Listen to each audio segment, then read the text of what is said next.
ছাত্রলীগ নাকি আমাদের ক্যাম্পাসে ছিল, এটা হচ্ছে তারা ফার্স্টে বলছে। তার মানে তাদের একটা বিশেষ উদ্দেশ্য ছিল যে ছাত্রলীগের উপরে একটা দায় চাপাই দেওয়া, কিন্তু জিনিসটা ছাত্রলীগের উপর ছিল না। আমাদের ক্যাম্পাসে সম্পূর্ণ ছাত্র নিষিদ্ধ।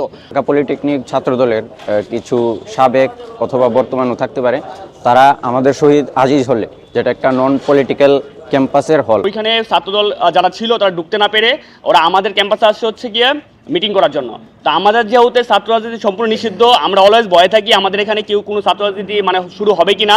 তো পোলাপান হচ্ছে যারা ছিল তারা এটার বাধা দেওয়ার ট্রাই করছে যে আপনারা আমাদের হলের ভিতরে এটা করতে পারবেন না।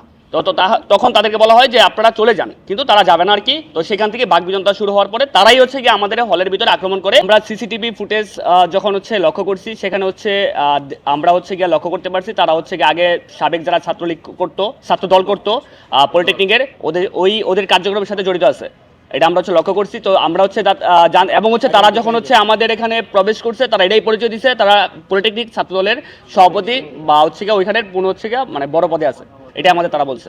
তারা আসার পরে হচ্ছে এখানে ওরা বলতেছিল যে ওদের নিজস্ব একটা মানে হয়তো মানে আন্দোলন চলতেছিল ক্যাম্পাসের ভিতরে, কারিগরি আন্দোলন।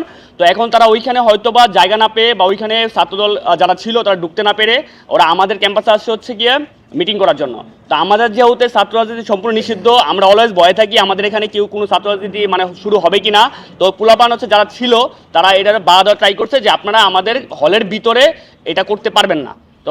তখন তাদেরকে বলা হয় যে আপনারা চলে যান, কিন্তু তারা যাবে না আর কি। তো সেখান থেকে বাকবিতণ্ডা শুরু হওয়ার পরে তারাই হচ্ছে গিয়ে আমাদের হলের ভিতরে আক্রমণ করে। আপনারা যদি সিসিটিভি ক্যামেরা চান আমরা সিসিটিভি ক্যামেরা প্রোভাইড করতে পারবো, এবং অলরেডি হচ্ছে সিসিটিভি ক্যামেরা বাইরে প্রোভাইড হয়েছে। আচ্ছা, এখানে গুরুত্বপূর্ণ একটা বিষয় সেটা হচ্ছে যে আপনারা প্রয়োজনে পলিটেকনিকের সাথে কথা বলতে পারেন।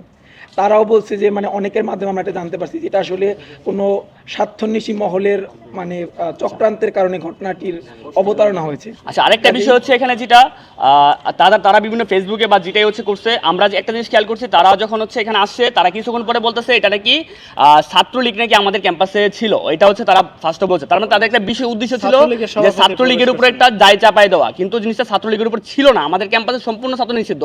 অলরেডি এখান থেকে 20 থেকে 30 জনকে আমরা মানে ক্যাম্পাসে ঢুকতে দিচ্ছে না, পোলাপান পরীক্ষা দিতে দিচ্ছে না, তারা হচ্ছে পরীক্ষা দিতে পারতেছে না। তারা হচ্ছে অলরেডি ব্যান।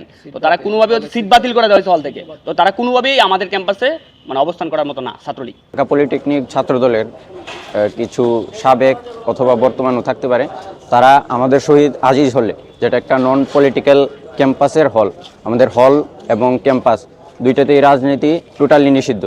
যারা আগে ছাত্রলীগ করতো তাদেরকে প্রত্যেকটা ব্যাচ থেকে ব্যান করা হয়েছে, ইভেন তাদেরকে পরীক্ষায় অংশগ্রহণ করতে দেওয়া হয়নি। এরকম একটা হলে ওরা প্রবেশ করেছে এবং মিটিং করতে যাচ্ছিল। তো স্বভাবতই আমাদের সিনিয়র ব্যাচ এবং আমাদের সহপাঠী যারা ছিল তারা বাধা দেওয়ার চেষ্টা করে, এবং এটাকে তারা ইস্যু করে একটা ঝামেলা বাধায় দেয়। এবং একদম প্রি প্ল্যান ছিল, তারা পূর্ব পরিকল্পিতভাবে অনেক ধরনের অস্ত্র সব কিছু মজুদ রেখেছিল, এবং হঠাৎ করে আমাদের উপর হামলে পড়ে, মানে সূত্রপাতটা ছিল এইখানে। তারপর তারা বিভিন্ন স্থান থেকে ছাত্রদের উপর অতর্কিতভাবে হামলা করে এবং অসংখ্য শিক্ষার্থীকে তারা আহত করে ফেলে। আমাদের সহপাঠী সে চোখ হারিয়েছে সারা জীবনের জন্য, সে আর এই চোখে পৃথিবীর আলো কোনোদিন দেখতে পারবে না। জিনিসটা ভাবতে গা শিউরে উঠছে। আমার সহপাঠীর রক্তে আমাদের ডাইনিং পুরো ভেসে গিয়েছিল, তাকে হসপিটালে পর্যন্ত নিতে দেয়নি। 40 মিনিট সে আমাদের ডাইনিংয়ে আটকা ছিল।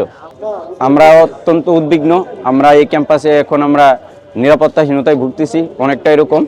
তো আমরা চাচ্ছি প্রশাসন সহ বিশ্ববিদ্যালয়ের প্রশাসনের সুদৃষ্টি যেন থাকে এবং আমাদের নিরাপত্তা যেন নিশ্চিত করা হয়।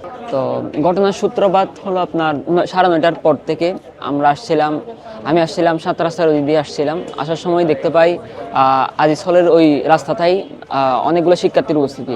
তো আমি গিয়ে জিজ্ঞেস করে দেখলাম যে সবাই বলতেছে সামনে ঝামেলা হচ্ছে, যে আপনারা সামনে দেন না। তখন ওরা আমার পরিচয় সম্পর্কে অবগত ছিল না।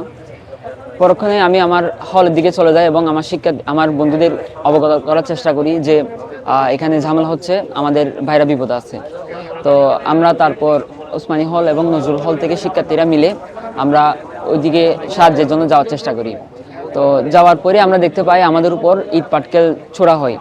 এর পূর্বেই আজিজ হলে আক্রমণ হয়েছিল, যে আমার ইতিপূর্বে যে ভাইটি বলেছে আক্রমণ হয়েছিল। এবং আজিজ হলেই প্রথমত কি আমরা ধারণা করতেছি না, আসলে ওরা নিশ্চিত যে ওরা ছাত্র দলের কিছু এক্স ছাত্রলীগের কিছু সভাপতি বা নেতৃবৃন্দ ছিল, ওরা শুরুতেই ঝামেলাটা পাকাই দিল এবং তারাও তাদের ছাত্রদের মাঝে গুজব রটিয়ে দিল যে গুটেক্সের আজিজ হলের শিক্ষার্থীরা তাদের উপর আক্রমণ করেছে।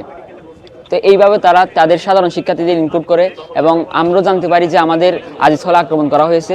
সেই হিসেবে আমরা উসমানী এবং নজরুল হল থেকে শিক্ষার্থীরা তাদের উদ্ধারে যাই। এই ছিল পরিস্থিতি এবং তারপর যা হওয়ার হয়ে গেছে। আমাদের শিক্ষার্থীরা অনেক বেশি আহত হয়। তারা এখানে বিটাক মোড়ের অঞ্চল, তারপর হলের ছাদ থেকে সিরামিক সহ তারপর ইট পাটকেল ছুটতে থাকে।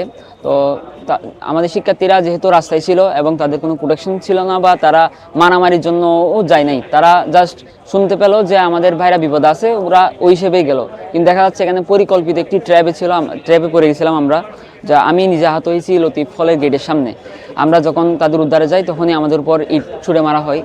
তো এরকম আর পরবর্তীতে আরও বেশ কয়েক ঘন্টা ধরে এই ঘটনা চলতে থাকে। তো এক পর্যায়ে অনেকক্ষণ পর পুলিশ আসে এবং আর্মিরও কিছু সদস্য আসে, কিন্তু পুলিশ আমাদের জানায় যে পুলিশ প্রথম আলো অফিসের সামনে অবস্থান করছিল, যার ফলে তারা এইখানকার ঘটনা মনোযোগ দেয় নাই। তারা আমাদের একা ফেলে রেখেই চলে গেছে এবং ঘটনার কোনো সমাধান না করেই তারা চলে গেছে। এবং এটার জন্য আসলে আমাদের পুরো রাতটা নিরাপত্তাহীনভাবে কাটাতে হয়েছে। আমাদের বর্তমানে হচ্ছে আমাদের বিশ্ববিদ্যালয় আর কি বর্তমান পরিস্থিতির নিরাপত্তা হচ্ছে একটা খুবই সংকীর্ণ হয়ে গেছে। কারণ আমাদের বিশ্ববিদ্যালয়ের হচ্ছে যে হলটা আছে, বিশেষ করে আজিজ হল, এটা হচ্ছে আমাদের ক্যাম্পাস থেকে খুবই দূরবর্তী জায়গায়।